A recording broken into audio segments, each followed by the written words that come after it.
Hello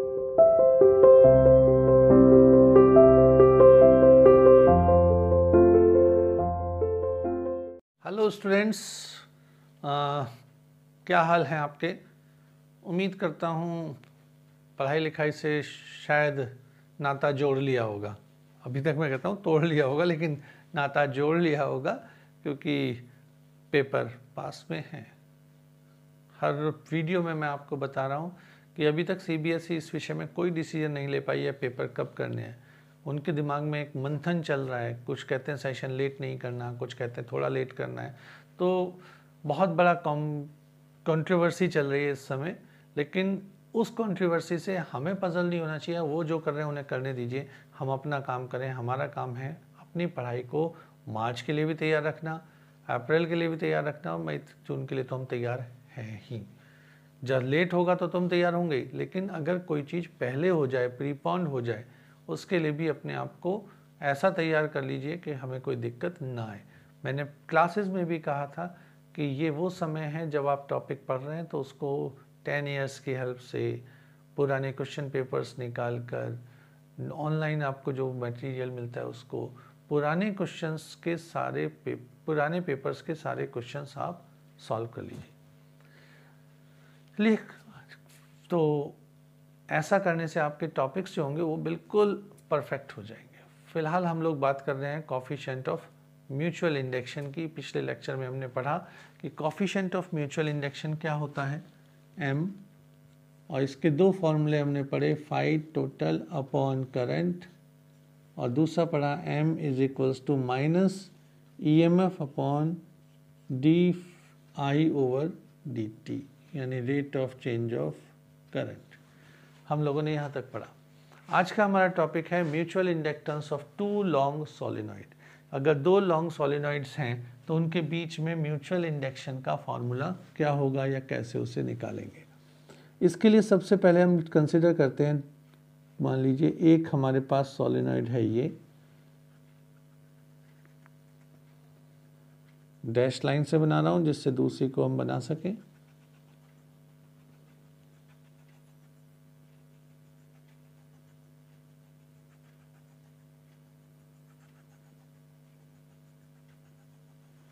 ये तो इसमें करंट हमारी फ्लो करेगी I2,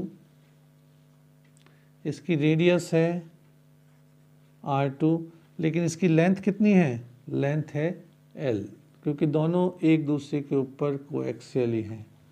अब मैं बात करता हूँ दूसरे की। तो दूसरी हमने ली कॉइल कुछ इस तरह,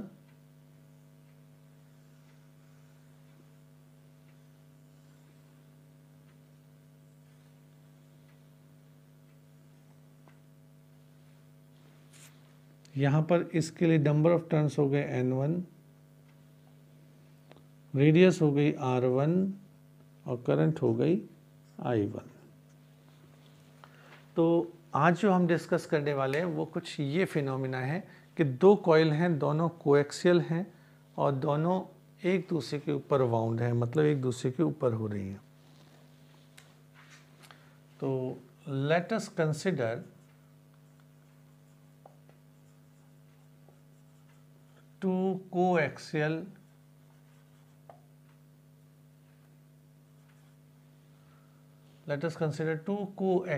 solenoids।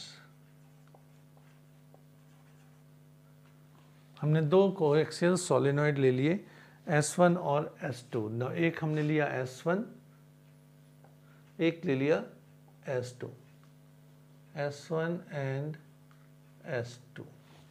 अब यहाँ पर हम देख रहे हैं इनमें लेंथ दोनों की इक्वल है, लेकिन दोनों में करंट अलग है, दोनों की रेडियस अलग है, दोनों में नंबर ऑफ टर्न्स भी अलग अलग हैं। Here small l, length of each solenoid। हमने क्या लिया, small l be the length of each solenoid, R1 and R2 दोनों की रेडियस होगी, radius of solenoid S1 and S2 respectively, दोनों की रेडियस।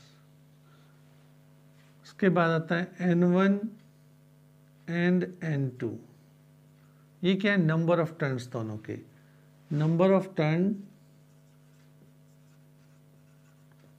इन द कॉइल या solenoid S1 and S2 respectively. अगर ऐसा होगा तो स्मॉल एन कितना होगा, स्मॉल n1 की वैल्यू हो जाएगी कैपिटल N1 अपॉन एल, और स्मॉल n2 की वैल्यू हो जाएगी कैपिटल N2 अपॉन एल, क्योंकि number of turns per unit length है, ये हमें पता है। अब I1 और I2, I1 and I2, these are the current through the coil S1 and S2 respectively, ये होगा। चलिए अब हम बात करते हैं ये सारे पैरामीटर्स के बाद कि आखिर फिनोमिना हो क्या रहा है। फिनोमिना वैसे ही सोचेंगे जैसे हमने पहले पढ़ा। हमने पढ़ा था कि सबसे पहले करंट किस में है, कॉइल 1 में, इसके अंदर करंट है। जब कॉइल 1 में करंट है तो इसकी फ्लक्स होगी, वो भी 1 की होगी, चेंज होगा वो भी 1 में होगा, लेकिन वो लिंक किससे होगा, फ्लक्स ऑफ फाई 2, और जो कि डिपेंड करेगा B1 पर। यानी कॉइल जो होगी, करंट हम लेंगे 1 की, उसके कारण से हम लेंगे मैग्नेटिक फील्ड 1 का, लेकिन फ्लक्स किसका चेंज होगा, 2 का।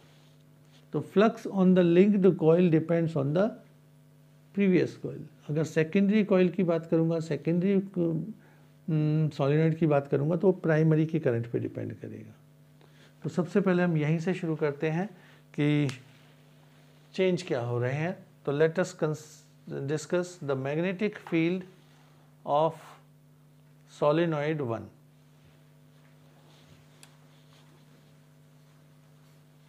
नोट कर लिया होगा जहाँ तक है, काफ़ी टाइम मिल गया आपको। नाउ मैग्नेटिक फील्ड, अब देखिए हो क्या रहा है कि अगर 1 की बात करूँ तो 1 से जो मैग्नेटिक फील्ड होगा वो 2 से तो पास होगा ही होगा, और जैसे जैसे करंट चेंज होगी वो 2 में भी करंट चेंज होगी।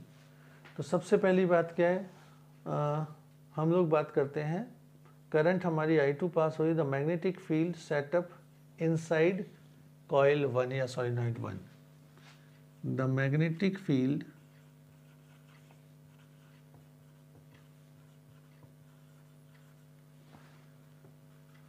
inside solenoid 1 S1, S1 के अंदर जो मैग्नेटिक फील्ड होगा वो कितना होगा, वो होगा B1, और उसका फॉर्मूला हम लोग पढ़ के आए एम्पियर्स लॉ से, म्यू नॉट N1 I1। क्या होगा, म्यू नॉट N1 I1। अब बात करते हैं फ्लक्स की।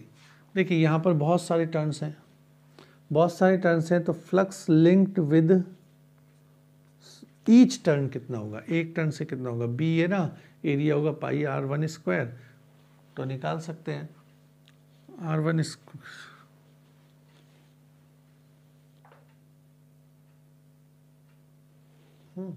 तो एरिया कितना हो जाएगा, क्योंकि हमें फ्लक्स लेना है किसका, केवल लिंक फ्लक्स, तो इसका एरिया लेना है जो लिंक्ड वाले हिस्से का है। तो हम क्या करेंगे, फ्लक्स लिंक्ड विद सेकेंडरी,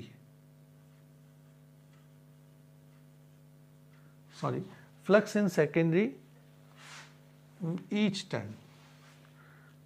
तो हम कहेंगे magnetic flux linked with the inner solenoid.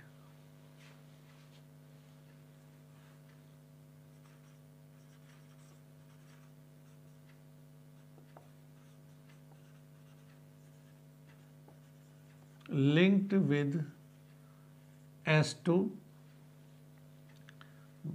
from each turn। तो फ्लक्स कितना होगा phi2 that is equals to B1 into area 2, या हम कह सकते हैं B1 into A2। अब इसकी वैल्यू रख दो एरिया की, और एरिया को हम ऐसे ही छोड़ भी सकते हैं। नाउ टोटल फ्लक्स कितना होगा,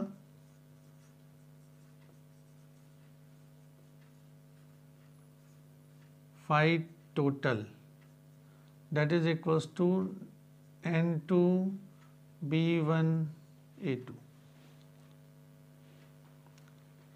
क्योंकि कॉमन एरिया की बात हो रही है तो I can write it as N2 B1 A। अब N2 को लिख लीजिए सबको सेम वर्स में, तो N2 को हम लिख सकते हैं small n2 into length, B1 को लिख सकते हैं mu not N1 I1 into area. क्या कर सकते हैं हम, mu not N1 N2 area into length into I1। ये हो गया हमारे पास इक्वेशन नंबर 1। पर आप लोगों को अच्छी तरह ध्यान होगा, हम लोगों ने पढ़ा था flux is equals to mutual induction into current. दोनों को कंपेयर कर दीजिए तो हम कह सकते हैं M I1 is equals to mu not N1 N2 A L I1। It means mutual induction का फॉर्मूला आ गया mu not N1 N2 A into L, या N1 N2 को N बाई L लिख सकते हैं, तो ये हो जाएगा mu M is equals to mu not N1 N2 A upon L डब्बे में बंद। So these are the formula. जो फार्मूले हम लोगों ने पढ़ रहे हैं ये वो फार्मूले हैं जो हम देख रहे हैं। दो कॉइल अगर कोएक्सियल हैं तो इनका क्या फार्मूला होगा, इसको हम कैसे कैलकुलेट करेंगे। अब factors affecting the mutual induction कि कौन कौन से फैक्टर्स म्यूचुअल इंडक्शन को इफेक्ट करते हैं, तो इसको फैक्टर्स अफेक्टिंग इसी फार्मूले से निकल रहा है। देखिए N1 N2 number of turn पे करता है, परमिएबिलिटी पे करता है आपका, और कॉमन एरिया पे करता है। कॉमन एरिया N1 N2 और परमिएबिलिटी। एक और चीज़ होती है वो होता है ओरिएंटेशन, यानी नंबर ऑफ टर्न्स पे करेगा, कॉमन क्रॉस सेक्शनल एरिया पे करेगा, रिलेटिव परमिएबिलिटी पे करेगा, रिलेटिव सेपरेशन पे करेगा और ओरिएंटेशन पे करेगा। So the mutual induction depends on, note कर लिया होगा आप लोगों ने ये, mutual induction depends on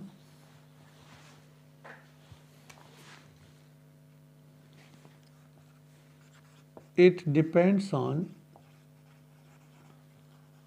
number 1 number of turns N1 N2,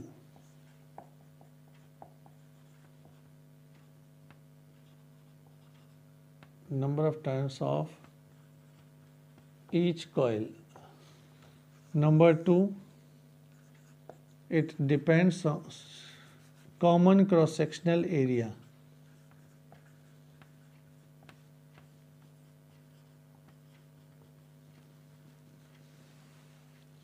Number 3, permeability of a medium.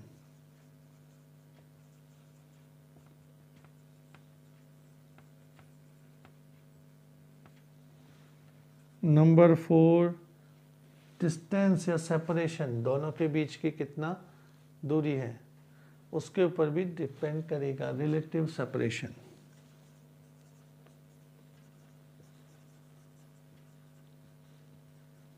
और नंबर 5 ओरिएंटेशन।